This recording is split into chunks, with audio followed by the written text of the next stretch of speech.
Hello students, welcome to LearnSafare, a complete learning ecosystem. In this particular video, we will talk about genetic engineering tools.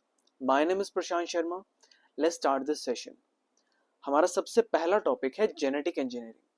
So, genetic engineering is the purposeful modification of an organism's genetic material using biotechnological tools to introduce, remove और alter specific genes. जैसा कि हम सब जानते हैं कि कोई भी लिविंग ऑर्गेनिज्म होता है उसमें जीन्स बहुत बड़ा रोल प्ले करते हैं किसी भी ट्रेट को शो करने के लिए. लेट्स सपोज हमारे पास कोई दो ऑर्गेनिज्म है. पहला ऑर्गेनिज्म किसी ट्रेट को बहुत अच्छे से शो कर रहा है और दूसरा ऑर्गेनिज्म इतना अच्छे से वो ट्रेट नहीं शो कर पा रहा है. अब जेनेटिक इंजीनियरिंग को हम यूज करके जिस पर्टिकुलर जीन की वजह से वो ट्रेट एक्सप्रेस हो रहा है उस जीन को हम एनहेंस कर सकते हैं या उसकी जगह पे हम नया जीन इंट्रोड्यूस कर सकते हैं या उस जीन को हम रिमूव कर सकते हैं या हम उसको उसमें एडिटिंग कर सकते हैं उस पर्टिकुलर जीन के अंदर. So this is the definition of genetic engineering. Genetic engineering involves techniques such as rDNA technology or recombinant DNA technology and gene editing to enable the expression of desired traits. यानी हम rDNA technology और gene editing जैसे techniques का use करके हम कोई भी desired trait जो हम चाहते हैं हम ये चाहते हैं कि ये ट्रेट उस ऑर्गेनिज्म के अंदर एक्सप्रेस हो जाए उसके लिए हम इन टेक्निक्स का यूज करते हैं. प्रोडक्शन ऑफ वैल्यूएबल बायोमोलिक्यूल्स और स्टडी ऑफ जीन फंक्शंस. किसी भी पर्टिकुलर जीन की स्टडी करने के लिए भी हम जेनेटिक इंजीनियरिंग का यूज कर सकते हैं. अब यहाँ पे एक टर्म आई है rDNA टेक्नोलॉजी. सबसे पहले हम पढ़ते हैं कि हम कैसे इस टेक्निक को परफॉर्म कर सकते हैं. सो सपोज करिए ये हमारे पास एक सोर्स है, ओके, जिसके पास डिजायर ट्रेट है. ओके, फर्स्टली हम क्या करेंगे, इस सोर्स से हम उसका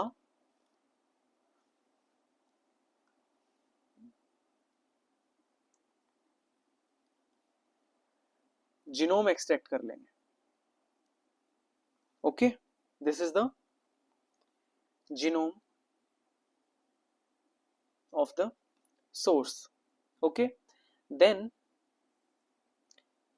using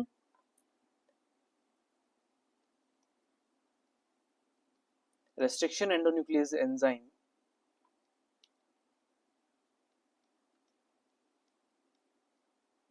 हम इस जीनोम के पर्टिकुलर सेगमेंट्स को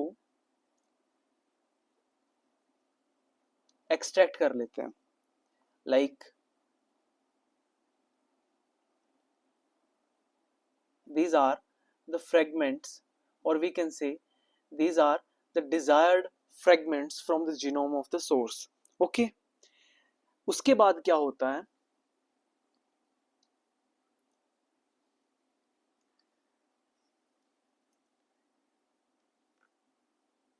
ये एक बैक्टीरिया है, इसके अंदर प्लाज्मिड होता है. प्लाज्मिड क्या होता है हम आगे इसके बारे में डिस्कस करेंगे. ओके, एक बार आप समझिए प्लाज्मिड होता क्या है. ये एक वेक्टर होता है जो कि डिजायर्ड जीन को कैरी कर सकता है और उस जीन का एक्सप्रेशन करवा सकता है होस्ट ऑर्गेनिज्म के अंदर. ठीक है, अब फिलहाल के लिए आप इतना याद रखिए कि प्लाज्मिड क्या होता है. प्लाज्मिड एक वेक्टर होता है या हम बोल सकते हैं कैरियर होता है, एक व्हीकल होता है जिसपे हम डिजायर ट्रेट को क्या कर सकते हैं, डिजायर ट्रेट को हम रख सकते हैं ताकि उस फ्रेगमेंट को, वो डिजायर्ड फ्रेगमेंट जो कि हमने उसके ऊपर रखा है वो उसको एक्सप्रेस करवा सके इन the host organism. Okay, so we can say this is the bacterial cell. Okay, हम इसमें से इसका प्लाज्मिड आइसोलेट कर लेते हैं, ठीक है। अब using the same restriction endonuclease enzyme like EcoR1, हम क्या करते हैं, हम सेम कट लगवाते हैं किसके ऊपर, प्लाज्मिड के ऊपर। This is the extracted plasmid, ठीक है। अब रेस्ट्रिक्शन एंडोन्यूक्लियस एंजाइम क्या होते हैं, वो एंजाइम्स होते हैं जो कि स्पेसिफिक डीएनए को स्मॉलर सेगमेंट्स में डिवाइड करते हैं या स्मॉलर सेगमेंट्स में उसको सेपरेट कर देते हैं। अब क्या होगा, let's draw like this. Restriction endonuclease ने ये पर्टिकुलर सेगमेंट को, जो मैंने नहीं ड्रॉ किया है, इस पर्टिकुलर सेगमेंट को यहां से सेपरेट कर दिया है। अब यूजिंग लाइगेज एंजाइम, लाइगेज को यूज करके ये जो हमने यहाँ पे फ्रेगमेंट्स एक्सट्रैक्ट किए थे, और ये जो हमारे पास क्या है, जो हमने रेस्ट्रिक्शन एंडोन्यूक्लियस को यूज करके हमने जो फ्रेगमेंट सॉरी जो प्लाज्मिड को कट किया है स्पेसिफिक एंड्स के साथ, हम इन दोनों को ज्वाइन कर देंगे। ये जो फ्रेगमेंट हमने अलग की है, इन फ्रेगमेंट्स को हम ज्वाइन कर देंगे यहाँ पे using DNA ligase, using DNA ligase enzyme. Ligase enzyme क्या करता है, निक सीलिंग करता है। निक सीलिंग क्या होता है कि जहां पे भी रेस्ट्रिक्शन एंडोन्यूक्लियस ने कट लगाया है, उस हिस्से को वहां पे उसको फिर से सील कर देता है। Let's suppose, let's draw it like this. This is the plasmid and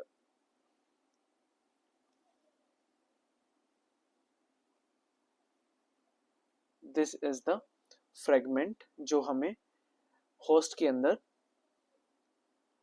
express करवानी है, ठीक है। अब इस स्ट्रक्चर को हम बोलते हैं आरडीएनए, आरडीएनए और रिकॉम्बिनेंट डीएनए। सो अगर हमें डिफाइन करना हो व्हाट इज आरडीएनए, आरडीएनए क्या होता है, DNA that contains genetic material of foreign organism, okay. अब इस आरडीएनए को हम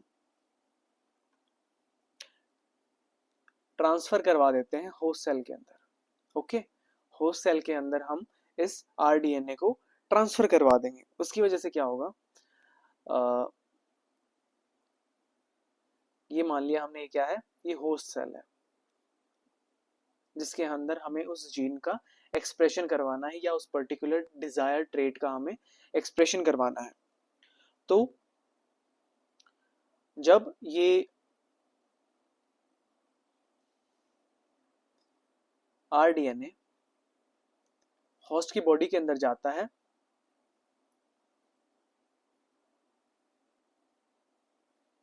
तो वहां पे वो डिवाइड करने लगता है, उसी के साथ डिवाइड करता है, ओके। और डिवाइड कर करके वो अपनी बहुत सारी कॉपीज बना लेता है और स्पेसिफिक प्रोटीन का सिंथेसिस करता है जिसको हम बोलते हैं आर प्रोटीन, ओके। यानी ये पर्टिकुलर जो आरडीएनए था, ये होस्ट सेल के अंदर आया और इसने अपना एक्सप्रेशन करवाया, वो जीन इसने एक्सप्रेस करवाया इस होस्ट सेल के अंदर। और जब जीन का एक्सप्रेशन होता है तो वहां पे पर्टिकुलर उस जीन से रिलेटेड जो भी प्रोटीन्स होते हैं वो भी एक्टिवेट हो जाते हैं, जिनको हम बोलते हैं आर प्रोटीन। तो बेसिकली हमने क्या किया, हमने जो सोर्स से हमने डिजायर ट्रेट उठाया जिसके अंदर वो ट्रेट काफी एनहेंस्ड फॉर्म में था, और हमने उसको उस होस्ट के अंदर इंट्रोड्यूस करवाया जो कि उसको इतने अच्छे से एक्सप्रेस नहीं करवा पा रहा था। तो ये था basically rDNA technology. This is rDNA technology that we use in genetic engineering, okay. Now these are the tools which are used in genetic engineering. The first is restriction enzyme जिसका function हमने पहले already देख लिया है, ठीक है। Then DNA ligase, methyl transferase, DNA polymerase, some vectors are there, and then PCR. Okay, let's talk about in detail. सबसे पहले हमारे पास आता है restriction endonuclease. Restriction endonuclease, this is known as molecular scissors. ध्यान से देखिए इस डायग्राम को। इस डायग्राम में क्या दिख रहा है कि एक पर्टिकुलर जीनोमिक फ्रेगमेंट है या पर्टिकुलर डीएनए का एक सेगमेंट है। Okay, this is the restriction endonuclease enzyme, जो कि एक पर्टिकुलर पॉइंट के ऊपर इस डीएनए को क्या करता है, कट करता है, ठीक है। इसलिए इसको कहा जाता है molecular scissors. So these are the protein that cut at or near specific short nucleotide sequences known as recognition sites. Okay, restriction enzymes क्या करते हैं, स्पेसिफिक सीक्वेंसेस को रिकॉग्नाइज करते हैं जिनको हम बोलते हैं रिकॉग्निशन साइट्स, और वहां पे क्या करते हैं, कट लगाते हैं। इन एंजाइम्स को हम वाइडली यूज करते हैं जेनेटिक इंजीनियरिंग में to cut DNA in a predictable और reproducible way acting as molecular scissor. ये हमने पहले ही डिस्कस कर लिया है। इसको सबसे पहले ऑब्जर्व किया गया था बैक्टीरिया के अंदर as a defence mechanism against bacteriophage infection. Okay, bacteriophage क्या होते हैं, virus that infect bacteria, virus that infect bacteria. Okay, इनको सबसे पहले बैक्टीरिया के अंदर ऑब्जर्व किया गया था, और किन्होंने इनको ऑब्जर्व किया, आर्बर, स्मिथ एंड नाथन्स, जिसके लिए उनको 1978 के अंदर नोबेल प्राइज भी मिला था। ओके, नाउ हम सबसे पहले पढ़ते हैं कि ऑरिजिन कहां पे स्टडी किया गया इनका, बैक्टीरिया में इनका ऑरिजिन स्टडी किया गया, ठीक है। यानी बैक्टीरिया क्या करते हैं, बैक्टीरिया प्रोड्यूस करते हैं इन एंजाइम्स को to protect against the invading viral DNA.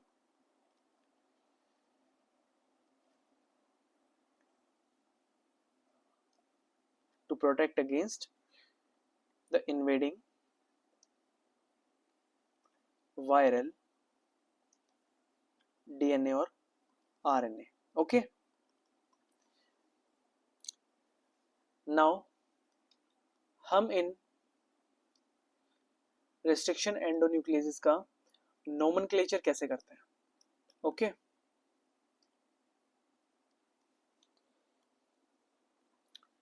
जो फर्स्ट लेटर होता है,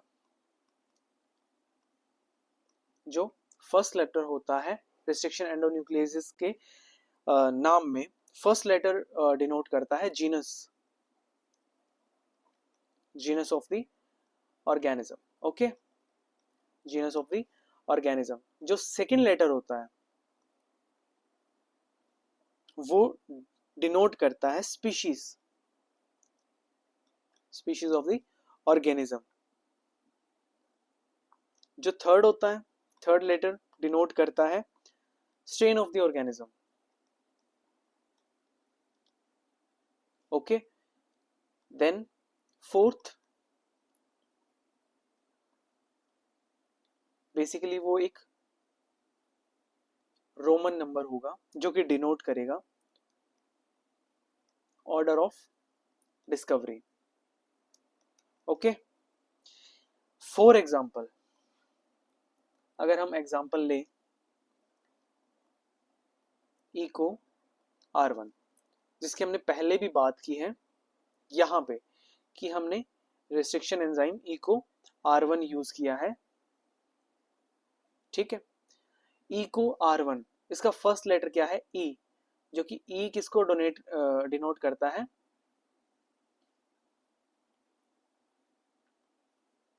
Escherichia. Okay, which is the genus. C is coli, which is species. Okay, sorry, CO. R stands for R413 strain. Okay, and 1 denotes first endonuclease to be discovered. This is the first endonuclease which was discovered. Okay,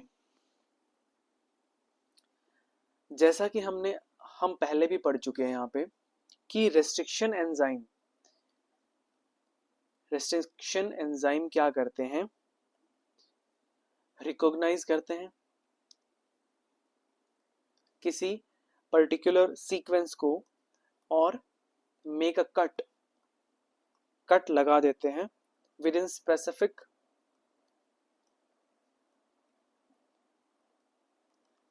palindromic sequences.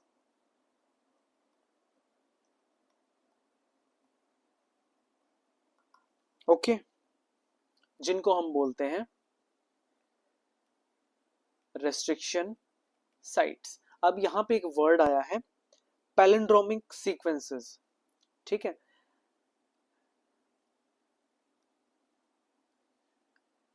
Palindromic sequences क्या होते हैं? We can say phrases that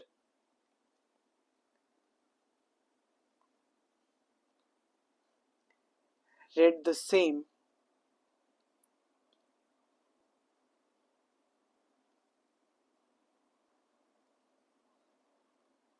backward as forward.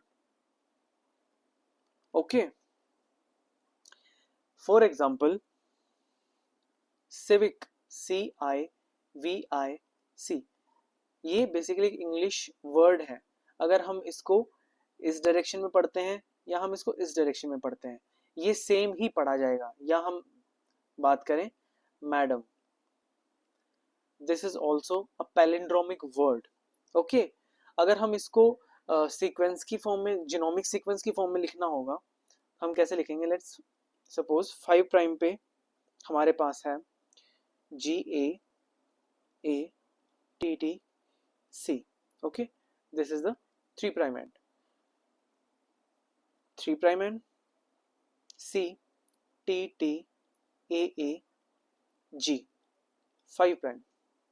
Okay, अगर हम इसको 5 prime and से 5 prime to 3 prime direction में पढ़ते हैं तो GAATTC पढ़ा जाएगा. अगर हम इसको यहां से 5 प्राइम टू 3 प्राइम इसको हम पढ़ते हैं तो यहां से भी GAATTC पढ़ा जाएगा. So these are palindromic sequences. ठीक है, अब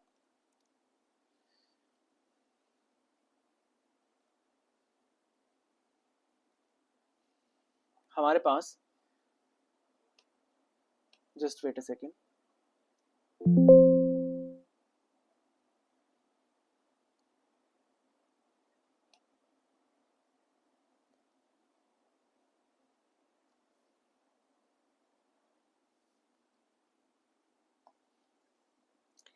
अब हमारे पास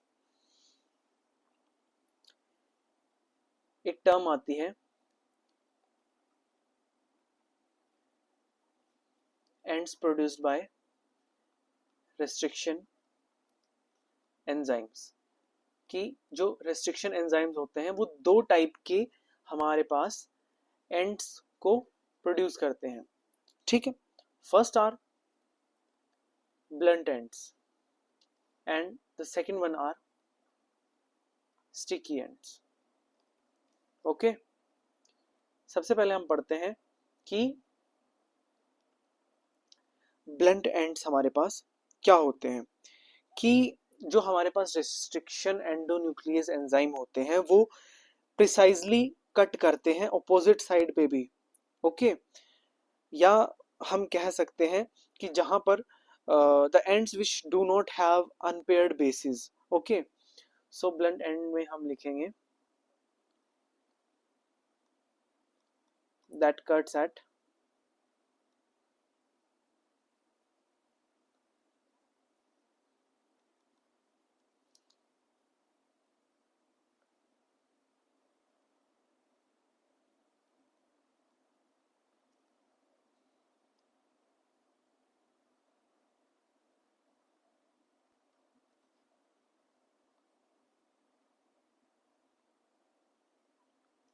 that cuts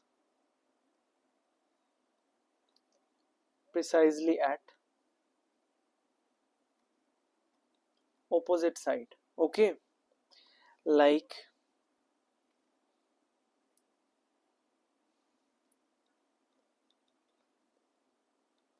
SMA1 restriction enzyme produce blunt ends. Okay, and in sticky ends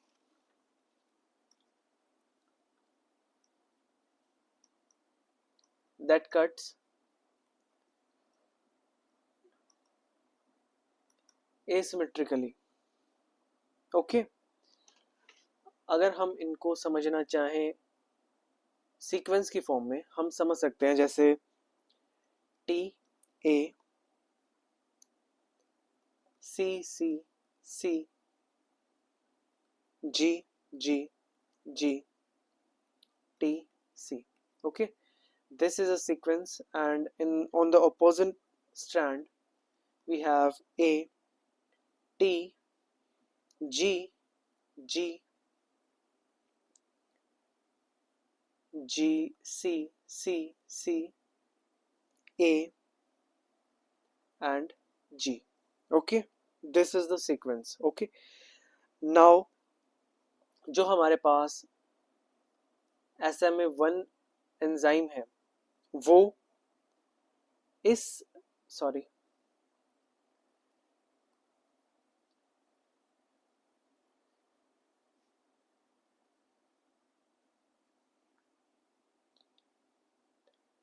इस साइट को रिकॉग्नाइज करता है और एक ही पॉइंट पे कट लगाता है. लेट्स सपोज यहाँ पे कट लगाएगा तो ये वाला पार्ट अलग हो जाएगा और ये वाला पार्ट अलग हो जाएगा. ठीक है, यहाँ पर ब्लंट एंड्स होंगे. ठीक है, लेकिन अगर हम बात करें स्टिकी एंड्स की तो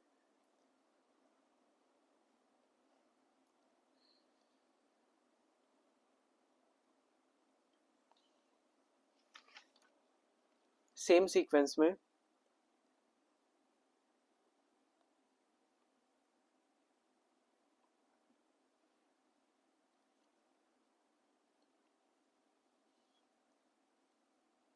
स्टिकी एंड्स प्रोड्यूस करेगा. जैसे एग्जांपल है इसका BAMH1.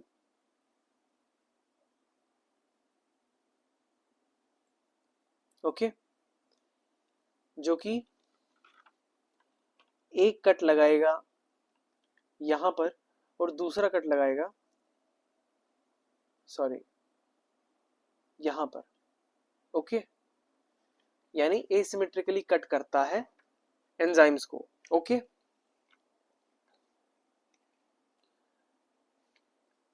That's how restriction endonuclease works.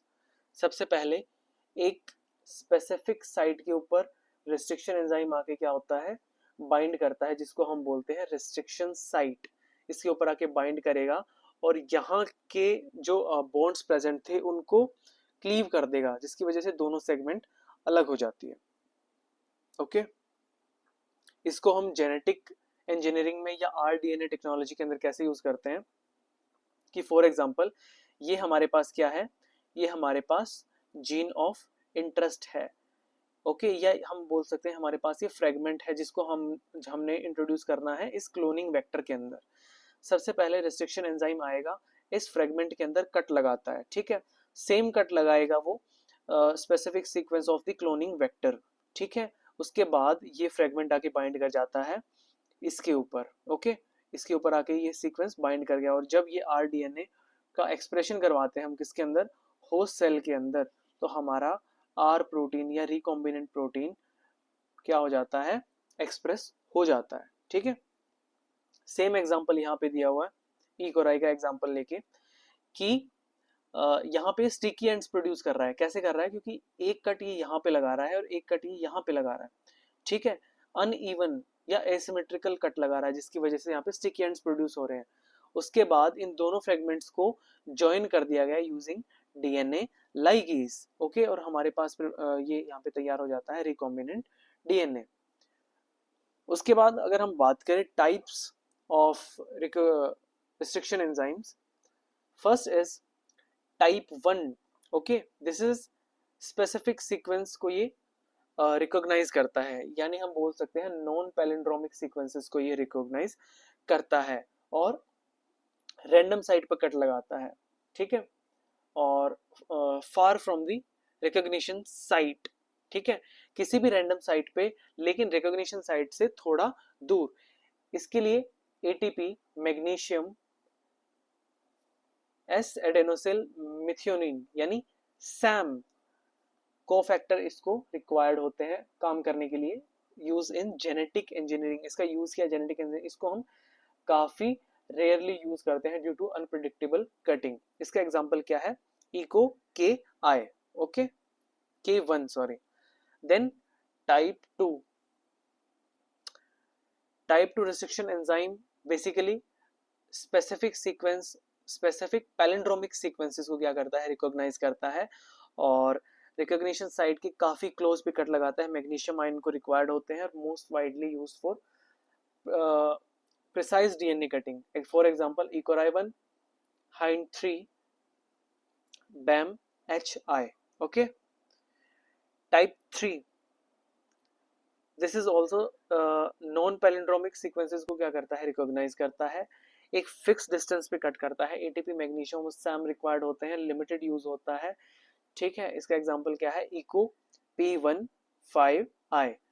Then type 4 modified DNA को रिकॉग्नाइज करता है, लाइक मिथाइलेटेड और हाइड्रोक्सी मिथाइलेटेड, ठीक है, और मॉडिफाइड बेसिस के काफी नजदीक पे कट लगाता है। मैग्नीशियम आयन इसको रिक्वायर हो भी सकता है और नहीं भी हो सकता।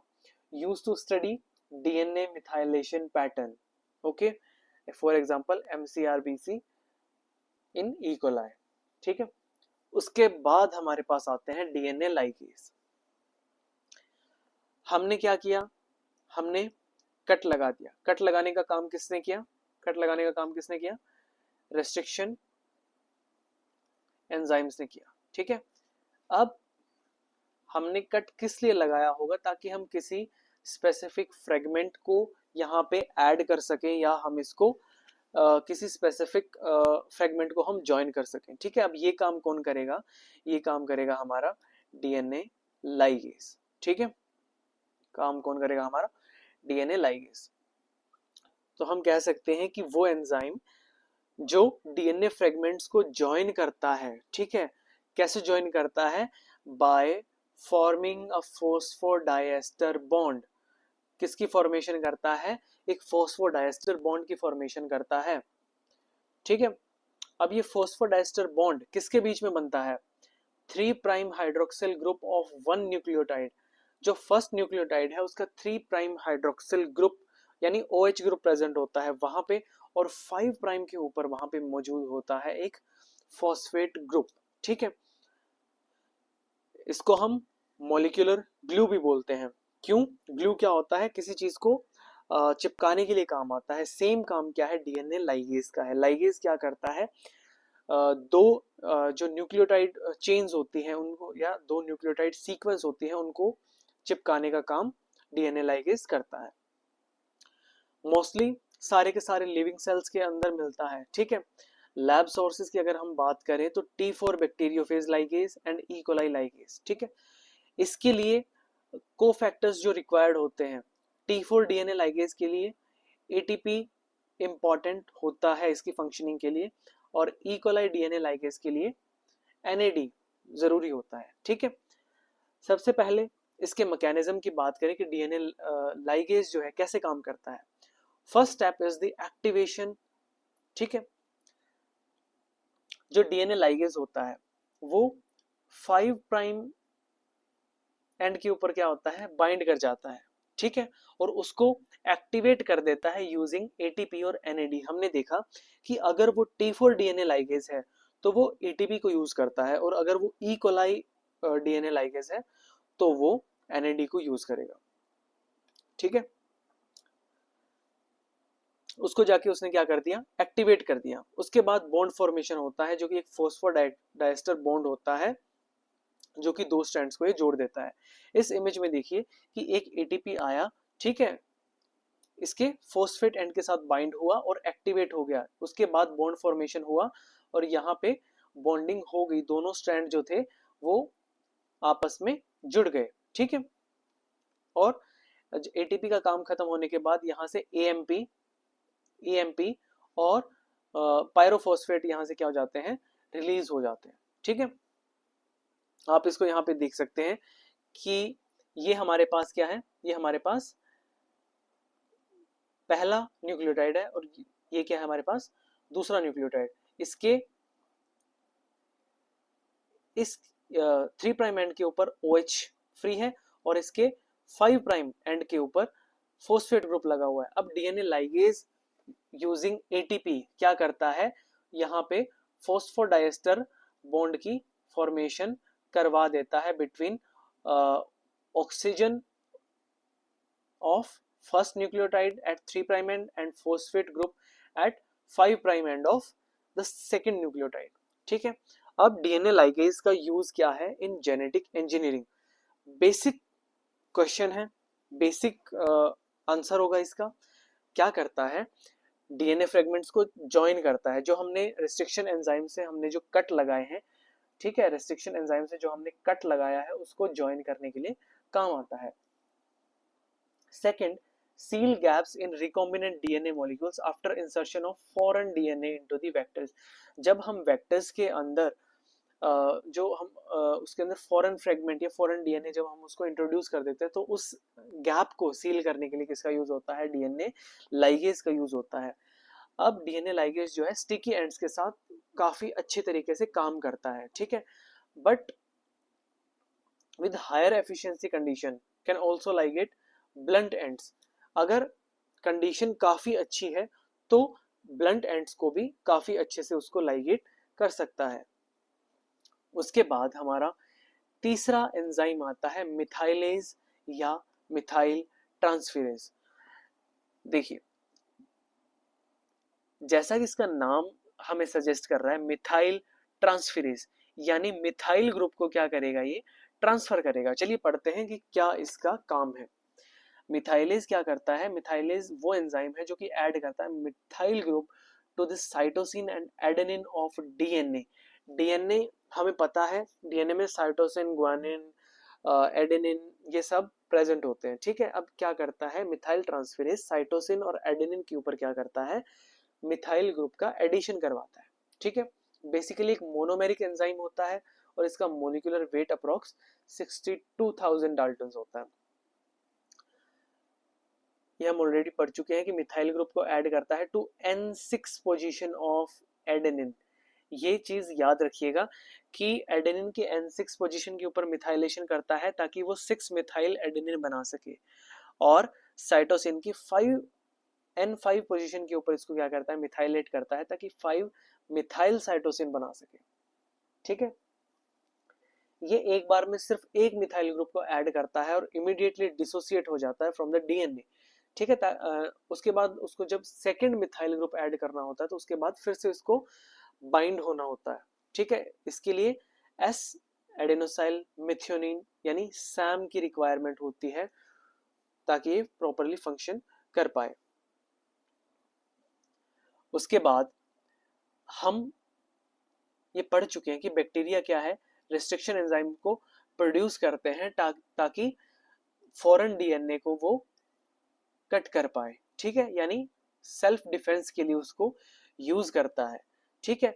अब to avoid cutting their own DNA, अब हालांकि देखिए बैक्टीरियोफेज क्या होते हैं, virus that infect bacteria, okay. अब मान लो ये वायरस बैक्टीरिया की बॉडी के अंदर एंटर कर गया, ठीक है। अब बैक्टीरिया को क्या करना है, इस फॉरेन डीएनए को कट करना है, ठीक है, इस फॉरेन डीएनए को खत्म करना है। अब उसको डिफरेंशिएटिंग फैक्टर्स लाने पड़ेंगे अपने डीएनए के लिए और इस फॉरेन डीएनए के लिए।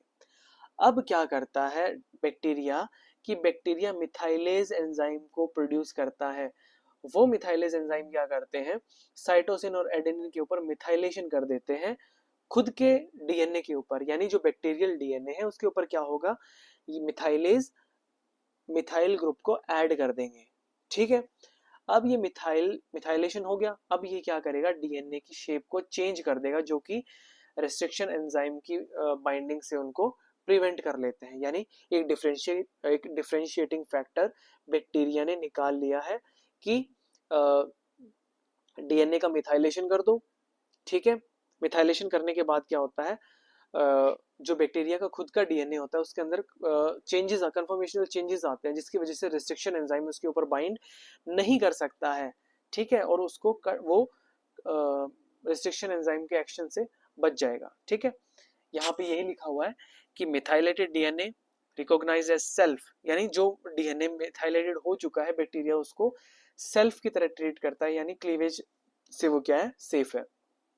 देन अनमिथाइलेटेड डीएनए, जो कि फेज डीएनए है, यानी जो बैक्टीरियोफेज से आया है बैक्टीरिया के अंदर, इसको फॉरेन पार्टिकल की तरह ट्रीट किया जाता है, उसको कट और डिस्ट्रॉय किया जाता है बाय रेस्ट्रिक्शन एंजाइम। ओके, ये बेसिकली मिथाइल ट्रांसफेरेज का वर्किंग मैकेनिज्म बताया है कि ये हमारे पास सैम है। ठीक है, इसका क्या होता है, मिथाइलेशन करवाने के लिए ये सबस्ट्रेट है। ठीक है, सैम की प्रेजेंस में मिथाइलेशन होता है इस सबस्ट्रेट का, यहाँ पे मिथाइल ग्रुप ऐड हो गया है। ठीक है, और फिर से डीमिथाइलेशन से in the presence of demethylase enzyme क्या हो गया है, इसका फिर से डीमिथाइलेशन हो गया। ठीक है, this enzyme is found in bacteria as a part of restriction modification system.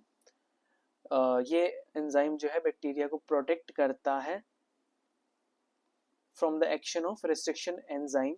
ठीक है, इसके फंक्शंस हैं बेसिकली। ठीक है, फंक्शंस ऑफ मिथाइल ट्रांसफेरेज। अब जो फॉरेन डीएनए होता है remains unmethylated and is degraded by the restriction enzyme. Then we have DNA polymerases. DNA polymerases क्या होते हैं, डीएनए पॉलीमरेज वो एंजाइम होते हैं जो कि न्यू स्ट्रैंड को सिंथेसाइज करते हैं। क्या करते हैं, न्यू डीएनए स्ट्रैंड को सिंथेसाइज करते हैं using an existing DNA strand as a template. Okay, यानी पहले से हमारे पास क्या है, एक टेम्पलेट स्ट्रैंड है। ठीक है, उसके ऊपर क्या होगा, न्यू डीएनए स्ट्रैंड सिंथेसाइज हो जाता है। ठीक है, और ये काम कौन करता है, हमारा डीएनए पॉलीमरेज। इस इमेज में देखिए,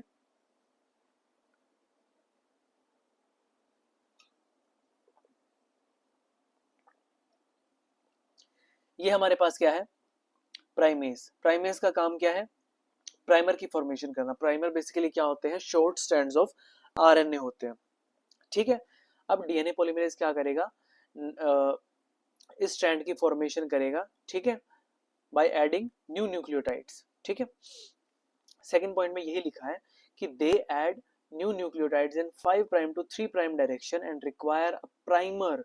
इनको किसकी जरूरत होती है, एक प्राइमर की जरूरत होती है with a free 3 prime OH group to start synthesis, यानी उसको नया स्ट्रैंड सिंथेसाइज करने के लिए एक किसकी जरूरत होती है, प्राइमर की जरूरत होती है, जिसका 3 प्राइम OH ग्रुप क्या होना चाहिए, फ्री होना चाहिए। ठीक है, और इसको किस चीज की जरूरत होती है, इसको टेम्पलेट डीएनए की जरूरत होती है, इसको प्राइमर की जरूरत होती है, डीएनटीपीज की जरूरत होती है, मैग्नीशियम आयन की जरूरत होती है, और suitable buffer system. Buffer system क्या होता है, जो कि एक सिस्टम की पीएच को मेंटेन करता है।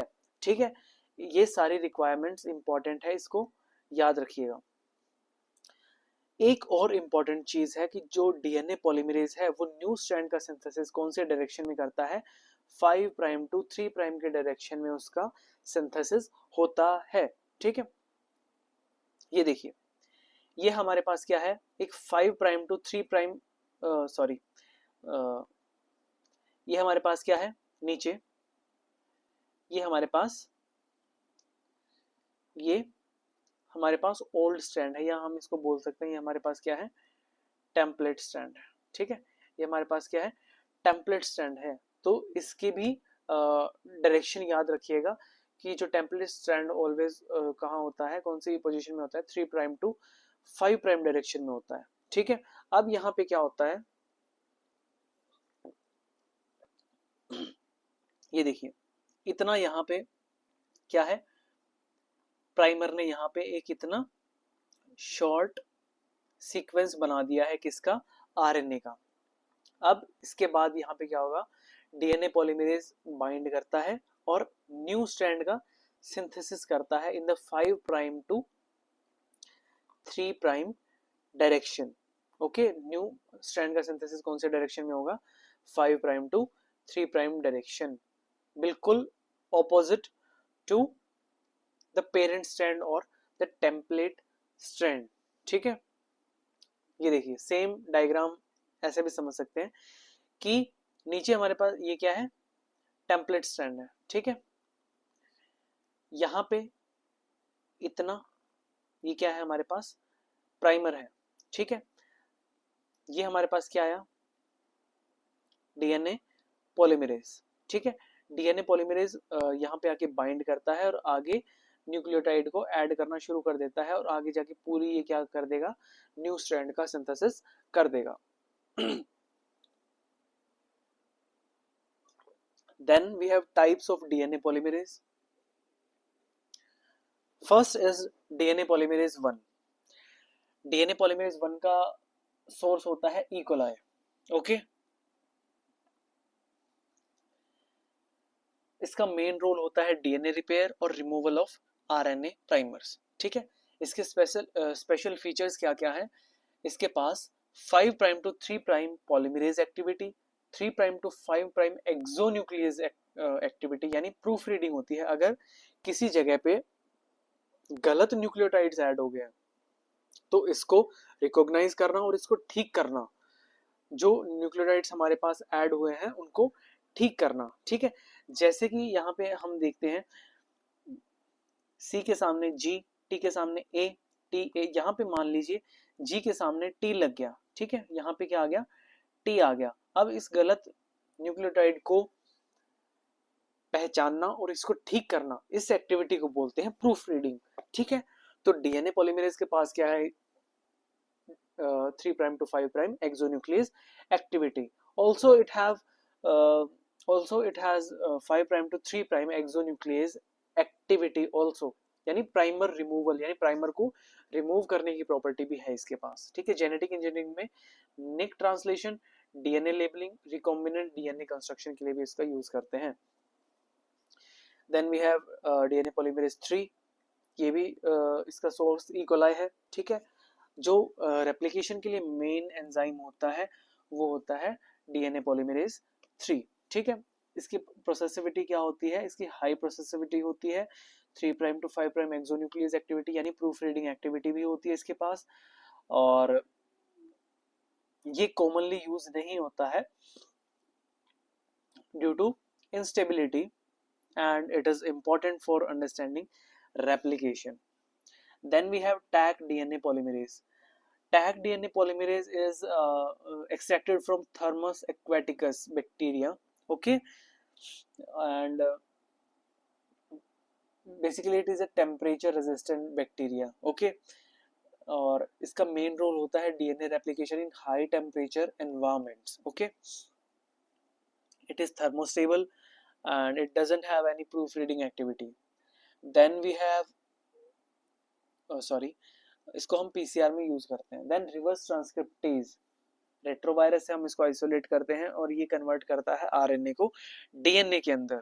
ठीक है, और uses RNA as template and lack the proofreading activities को हम RT reverse transcriptase polymerase chain reaction के अंदर हम इसको यूज करते हैं.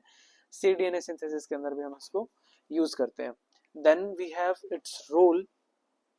First is to synthesize new DNA strand during replication, proofreading activity के लिए, ताकि कोई भी अगर एरर आया है न्यूक्लियोटाइड्स को ऐड करने में उसको सही किया जा सके. repair damaged DNA segments, removal of RNA primer and fill gaps with DNA, amplify DNA in PCR, convert RNA to cDNA and incorporate labeled nucleotide for sequencing. Then we have vectors. vectors क्या होते हैं? vectors basically क्या होते हैं? carriers होते हैं, या हम बोल सकते हैं vehicles होते हैं, ठीक है। vehicles का काम क्या होता है? या तो इंसानों को कैरी करना या किसी सामान को एक जगह से दूसरी जगह कैरी करना। सेम काम क्या करते हैं हमारे वेक्टर्स करते हैं। वेक्टर्स बेसिकली क्या होते हैं? हमारे डीएनए मॉलिक्यूल्स होते हैं that are used as carriers to transfer a desired gene. जो भी हमारा डिजायर्ड जीन है उसको होस्ट सेल तक पहुंचाने के लिए किसका यूज होता है? हमारे पास क्लोनिंग वेक्टर्स या एक्सप्रेशन वेक्टर्स का यूज किया जाता है, ठीक है। वेक्टर्स के पास क्या होता है? They have the feature to allow replication inside the host. हम ये चीज पहले भी देख चुके हैं कि वेक्टर्स के पास क्या होती है, वो प्रॉपर्टी होती है कि वो होस्ट की बॉडी के अंदर जाके क्या कर सकते हैं? खुद को रेप्लिकेट कर सकते हैं, ठीक है। Selection of transformed cells and expression of the inserted gene. Inserted gene का क्या कर सकते हैं? एक्सप्रेशन कर सकते हैं, ठीक है। और ये सेम इसकी प्रॉपर्टी हम पढ़ चुके हैं कि ये क्या करता है? होस्ट की बॉडी के अंदर रेप्लिकेट कर सकता है। इसको हम जीन क्लोनिंग, प्रोटीन प्रोडक्शन और जेनेटिक इंजीनियरिंग में काफी वाइडली इसको हम यूज करते हैं। अगर हम इसके स्ट्रक्चर की बात करें तो वेक्टर्स के पास generally vectors like plasmids, cosmid, bacteriophage, ठीक है, इनके पास क्या होता है? एक ओरिजिन ऑफ रेप्लिकेशन होता है। यानी ये बेसिकली क्या होता है? एक सीक्वेंस होता है जहां से रेप्लिकेशन स्टार्ट होता है, ठीक है। जब कोई डीएनए का पीस इनसे बाइंड करता है तो क्या इस पर्टिकुलर सीक्वेंस के साथ क्या होता है? ओरिजिन ऑफ रेप्लिकेशन के साथ कोई भी डीएनए का पीस या डीएनए फ्रेगमेंट आके बाइंड करता है तो वो होस्ट सेल के अंदर क्या रेप्लिकेट किया जा सकता है। देन हमारे पास क्या है? सेलेक्टेबल मार्कर, ठीक है। सेलेक्टेबल मार्कर क्या होते हैं?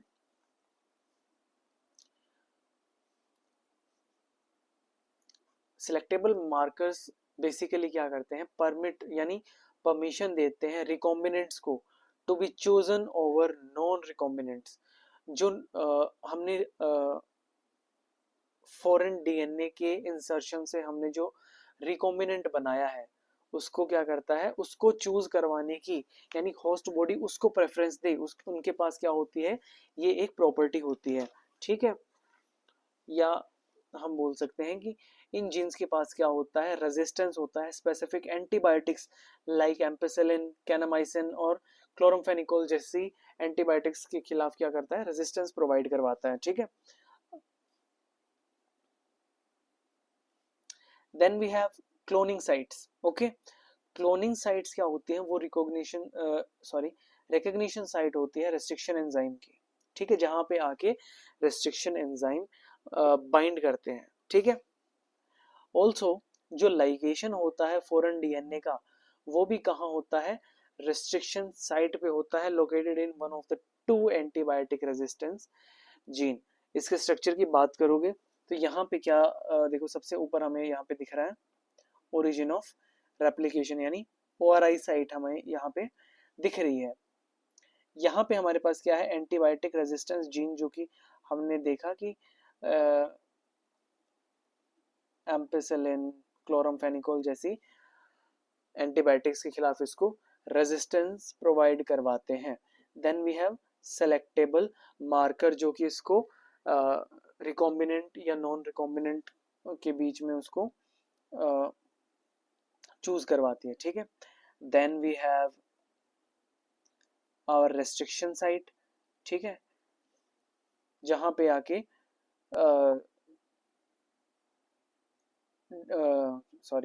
जहां पे आके लाइगेशन होता है फॉरेन डीएनए का, ठीक है। Then we have types of vectors.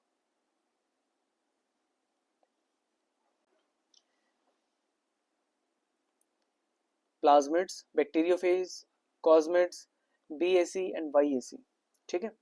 सबसे पहले हम पढ़ते हैं प्लाज्मिड्स को, ठीक है। प्लाज्मिड्स क्या होते हैं? Extra chromosomals means other than chromosomes. Other than chromosomes, ठीक है। Self replicating circular double standard, यानी ये सर्कुलर हो गए और ये डबल स्टैंडर्ड हो गए, ठीक है। डीएनए मॉलिक्यूल्स होते हैं जो कि मिलते हैं बैक्टीरिया के अंदर और कुछ यीस्ट के अंदर भी, ठीक है। ये होस्ट क्रोमोसोम पे डिपेंडेंट नहीं होते और इनके पास क्या होते हैं, कुछ एक बेनिफिशियल जीन्स होते हैं जो कि होस्ट के अंदर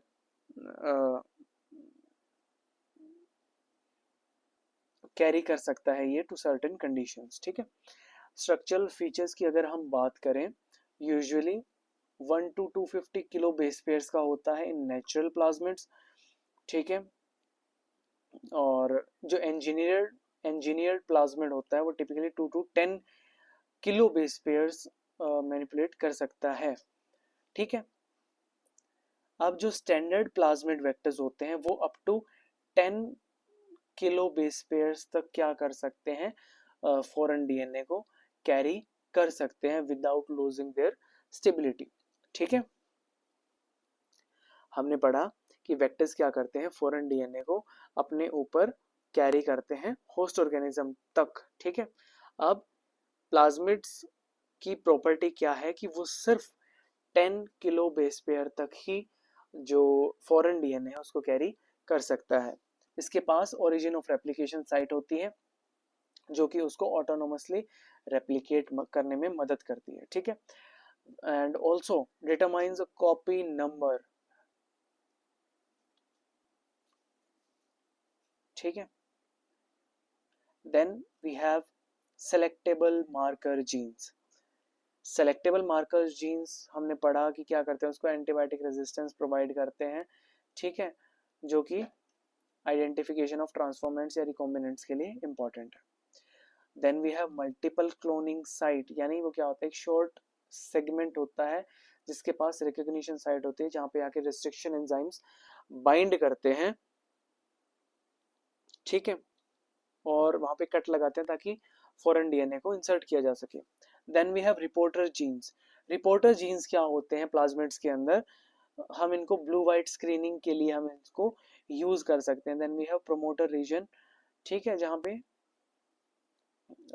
इंसर्ट ट्रांसक्रिप्शन किया जा सकता है इंसर्टेड जीन का, ठीक है। ये बेसिकली एक प्लाज्मिड का स्ट्रक्चर है। Here we have the origin of replication, antibiotic resistant gene, selectable marker gene, this is the promoter site, this is the restriction site, and this is the inserted foreign DNA. So this is an illustration कि कैसे एक plasmid को हम source से host तक हम इसको transfer कर सकते हैं। अगर आप फर्स्ट इस इमेज को ध्यान से देखेंगे कि हमारे पास क्या है, ये क्या है, ये हमारे पास प्लाज्मिड है, ठीक है, ये हमारे पास क्या है, प्लाज्मिड है, ये क्या है, रिसेप्टर्स प्रेजेंट है, ठीक है। कॉन्जुगेशन के थ्रू क्या होता है प्लाज्मिड, ये क्या है, इंसर्टेड जीन, ठीक है। एंडोन्यूक्लियस क्या करेगा, यहाँ पे कट लगाएगा और यहाँ पे हम क्या करेंगे, जीन ऑफ इंटरेस्ट को ऐड कर देंगे, ठीक है। जीन ऑफ इंटरेस्ट यहाँ पे ऐड हुआ, उसके बाद कॉन्जुगेशन के थ्रू क्या होगा, ये बैक्टीरिया के अंदर ट्रांसफर कर जाता है। प्लाज्मिड के अंदर का जो जेनेटिक मटेरियल है वो दूसरे सोर्स के अंदर क्या कर जाता है, ट्रांसफर हो जाता है, ठीक है।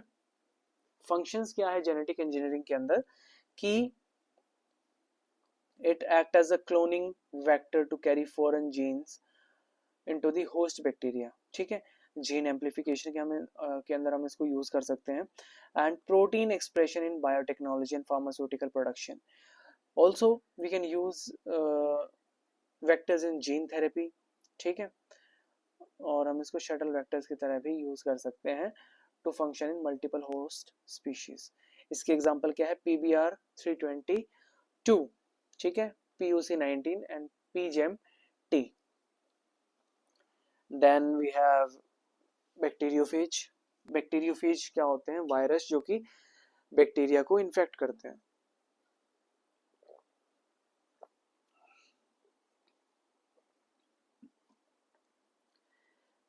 बैक्टीरियोफेज के पास क्या होता है, न्यूक्लिक एसिड होता है, इट कैन बी डीएनए और इट कैन बी आरएनए, ठीक है, जो कि एक प्रोटीन कोट जिसको हम बोलते हैं कैप्सिड के अंदर बंद होता है and require a bacterial host for replication.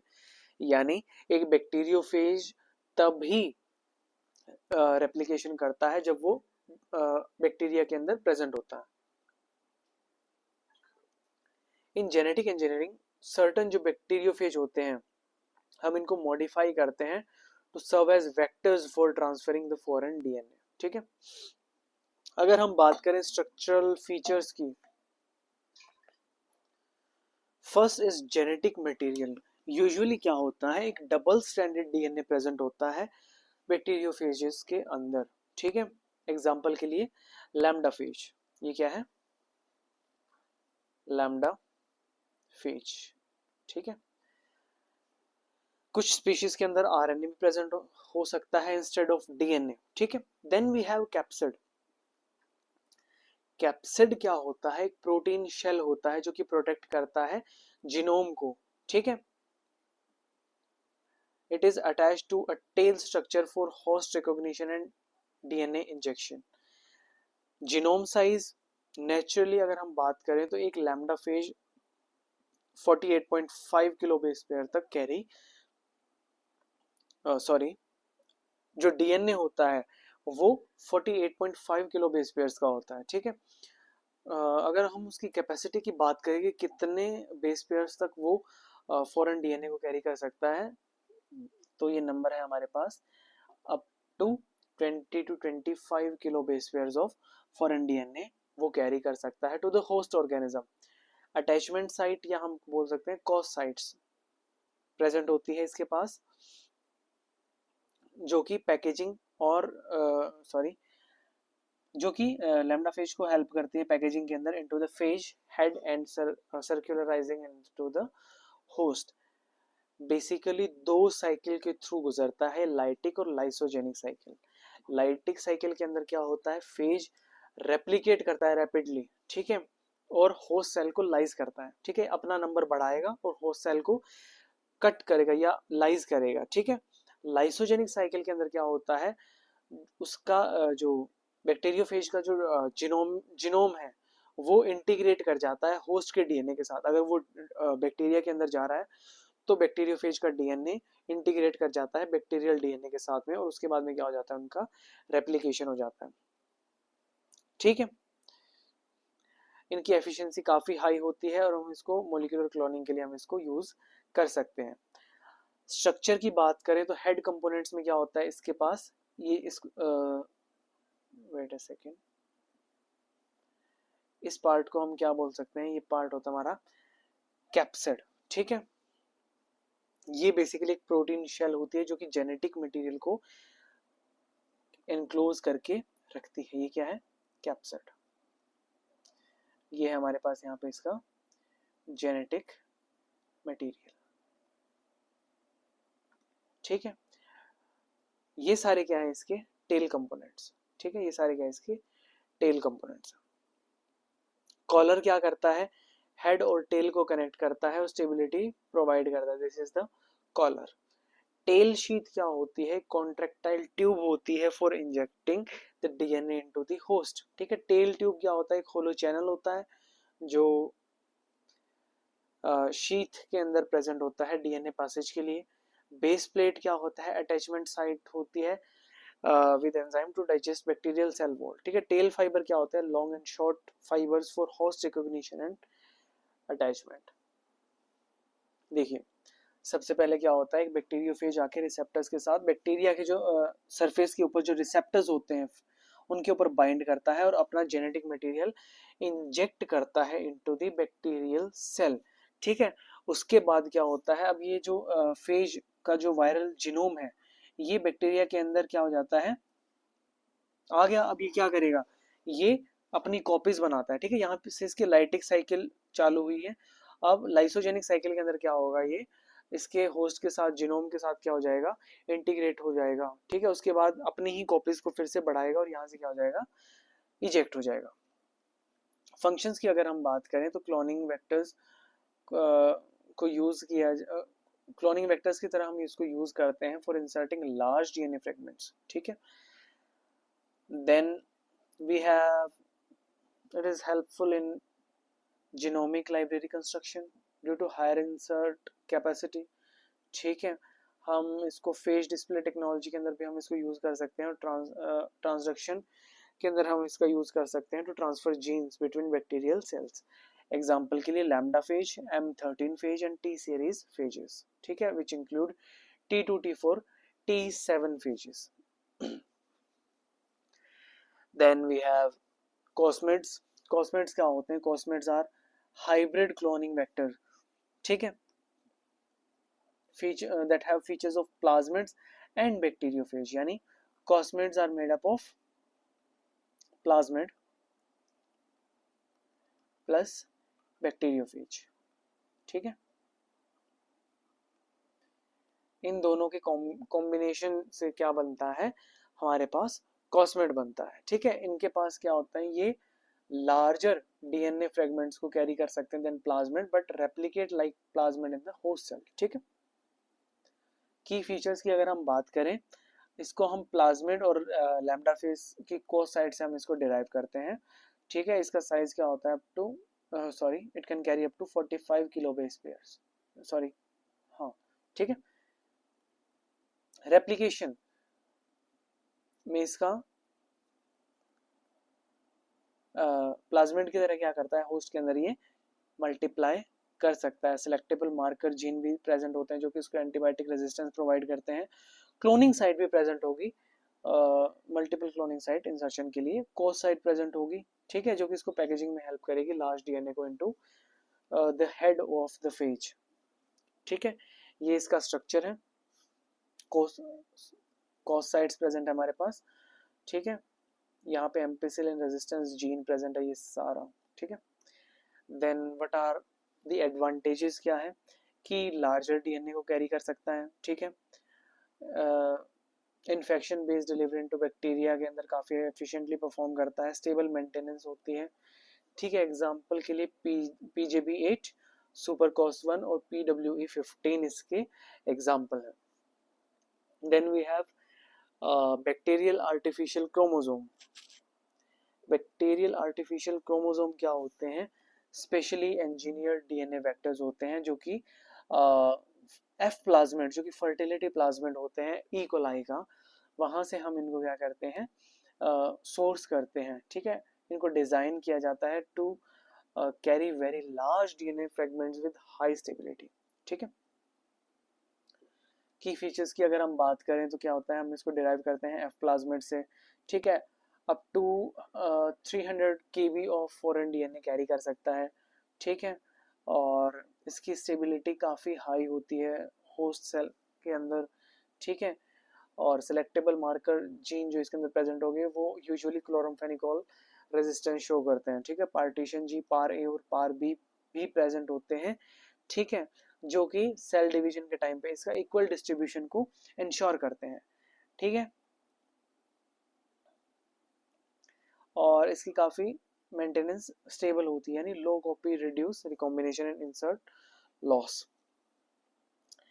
इसका सेम एग्जांपल है कि हमने क्या किया यहाँ पे,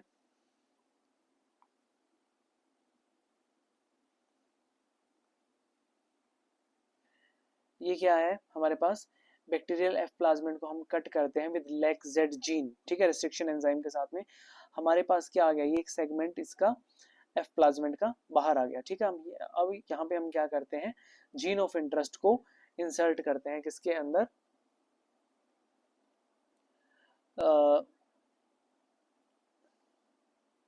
एफ प्लाज्मिड का हिस्सा और जो पार्ट हमारा जीन ऑफ इंटरेस्ट है, इन दोनों को जब हम कंबाइन करते हैं तो BAC क्या हो जाता है? हमारे पास बन जाता है, ठीक है। उसके बाद ये इनको कॉलोनीज को एक डाई के अंदर हमने इनको रखा है, ठीक है। Then what are the advantages of BAC over plasmid cosmids? Okay, these can carry larger DNA fragments, ठीक है। हाई स्टेबिलिटी शो करता है, मिनिमल रीअरेंजमेंट, ये सब आप पढ़ सकते हैं यहाँ से, ठीक है। उसके बाद ये आर्टिफिशियल क्रोमोसोम इसको हम सोर्स करते हैं सैक्रोमाइसिस सेरेविसिस से, जो कि काफ़ी लार्ज फ्रेगमेंट्स को क्या कर सकते हैं, ये कैरी कर सकते हैं। ठीक है, एप्लीकेशंस क्या होते हैं, जीनोमिक फ्रेगमेंट्स को हम जीनोम प्रोजेक्ट के अंदर यूज़ कर सकते हैं। ठीक है, mapping and studying complex eukaryotic gene, ठीक है, फंक्शनल स्टडिंग जीन रेगुलेशन। की फीचर्स क्या होते हैं कि सैक्रोमाइसिस सेरेविसी पे बेस्ड होते हैं। ठीक है, up to 1 MB of DNA तक ये कैरी कर सकते हैं। ठीक है, एसेंशियल कंपोनेंट्स क्या होते हैं, टेलोमेयर्स प्रेजेंट होते हैं जो कि इसके एंड्स को प्रोटेक्ट करते हैं। उसके बाद सेंट्रोमेयर्स होते हैं जो कि प्रॉपर सेग्रीगेशन को इंश्योर करते हैं सेल डिवीजन के टाइम पे। ऑटोनोमसली रेप्लिकेटिंग सीक्वेंस होते हैं जो कि ORI ओरिजिन ऑफ रेप्लिकेशन की तरह फंक्शन करते हैं। सिलेक्टेबल मार्कर जो कि इसको रेजिस्टेंस प्रोवाइड करवाएंगे। ठीक है, और स्ट्रक्चर क्या होता है, लीनियर डीएनए मॉलिक्यूल होता है with telomere at both the ends. ठीक है, ये इसका स्ट्रक्चर है। इसमें क्या है, इसके बोथ एंड्स के ऊपर क्या है, टेलोमेयर्स प्रेजेंट है। ठीक है, एडवांटेजेस आप पढ़ लीजिएगा, बिल्कुल सेम है। एग्जांपल इसके PYAC4 और PYACNN है। ठीक है, उसके बाद आता है हमारे पास the last topic, polymerase chain reaction. Polymerase chain reaction क्या होता है, एक सिंपल अगर हम वर्ड्स में इसको समझें, पॉलीमरेज चेन रिएक्शन एक टेक्निक है जिससे हम क्या कर सकते हैं, एक स्मॉल फ्रेगमेंट ऑफ डीएनए से हम उसकी मल्टीपल कॉपीज बना सकते हैं। ठीक है, सो PCR is a molecular biology technique used to amplify specific DNA sequences, producing millions to billions of copies from small initial amount. ठीक है, It was developed by Carey Mullis in 1983. ठीक है, अब PCR का बेसिक प्रिंसिपल क्या है, it is based on repeated cycles of denaturation, annealing and extension of DNA. इनको हम स्टेप बाय स्टेप पढ़ेंगे नेक्स्ट स्लाइड में। ठीक है, using thermostable DNA polymerases like Taq polymerase which is isolated from Thermus aquaticus. ये आपके लिए काफी मल्टीपल चॉइस क्वेश्चन बन सकता है कि टैग पॉलीमरेज कौन से बैक्टीरिया से आइसोलेट किया जाता है, विच इज थर्मस एक्वेटिकस। ठीक है, इसको हम थर्मोसाइक्लर में इसको आइसोलेट करते हैं। पीसीआर के लिए हमें कौन कौन से कंपोनेंट की जरूरत होती है, the first component is the template DNA. ठीक है, जिसके पास which contain the target sequence, जिसको हमने एम्पलीफाई करना है, जिस सीक्वेंस को हमने उसकी मिलियन और बिलियन कॉपीज बनानी है। उसके बाद हमारे पास होने चाहिए प्राइमर्स। प्राइमर्स क्या होते हैं, शॉर्ट सिंगल स्ट्रैंडेड ओलिगोन्यूक्लियोटाइड्स होते हैं। ठीक है, जो कि हमारा एक तरह से बेस बनाते हैं। ठीक है, उसके बाद हमें चाहिए डीएनटीपीस। डीएनटीपीस हमें चाहिए नए स्ट्रैंड की सिंथेसिस के लिए। हमें पता है कि जो डीएनए पॉलीमरेजेस होते हैं वो नए न्यूक्लियोटाइड्स को ऐड करते हैं। ठीक है, इसलिए हमें यहाँ पे डीएनटीपीस लाइक डीएटीपी, डीजीटीपी, डीसीटीपी एंड डीटीटीपी हमें क्या है यहाँ पे जरूरत इसकी होती है। उसके बाद यहाँ पे हमारे पास आता है thermostable DNA polymerase like Taq polymerases और फू पॉलीमरेजेस। ठीक है, then we require a buffer system, यानी एक हमें ऑप्टिमल पीएच चाहिए जहां ये प्रोसेस हो सके। ठीक है, मैग्नीशियम आयन कंसंट्रेशन भी हमें चाहिए जो कि इंपॉर्टेंट कोफैक्टर है डीएनए पॉलीमरेज के लिए। ठीक है, स्टेप बाय स्टेप अगर हम बात करें, फर्स्ट स्टेप पीसीआर का होता है डीनेचुरेशन। डीनेचुरेशन पे क्या होता है, हम एक डीएनए सेगमेंट को, ठीक है, हाई टेम्परेचर के ऊपर लेके जाते हैं up to 94 to 98 degree Celsius for 20 to 30 second. इसकी वजह से, डीनेचुरेशन की वजह से क्या होगा कि जो भी बॉन्ड्स प्रेजेंट होंगे उस डीएनए फ्रेगमेंट में, वो डबल स्ट्रैंडेड बॉन्ड्स ब्रेक हो जाएंगे और सिंगल स्ट्रैंड बन जाएंगे। ठीक है, यानी दोनों स्ट्रैंड का क्या हो जाएगा, सेपरेशन हो जाएगा। उसके बाद सेकंड स्टेप आता है एनिलिंग। उसके बाद हम टेम्परेचर को क्या कर देते हैं, 50 टू 65 डिग्री सेल्सियस पे कर देते हैं 20 टू 40 सेकेंड के लिए। ठीक है, अब क्या होगा कि जो प्राइमर है, प्राइमर बाइंड कर जाता है कॉम्प्लीमेंट्री सीक्वेंसेस के ऊपर। ठीक है, यानी एनिलिंग के टाइम पे क्या होगा, प्राइमर बाइंडिंग होगी। ठीक है, देन एक्सटेंशन और इलोंगेशन। 72 डिग्री सेल्सियस के ऊपर हम इसको क्या कर सकते हैं, हम इसको लेके जाते हैं और ड्यूरेशन हम इसकी रखते हैं 1 मिनट पर केबी, ठीक है।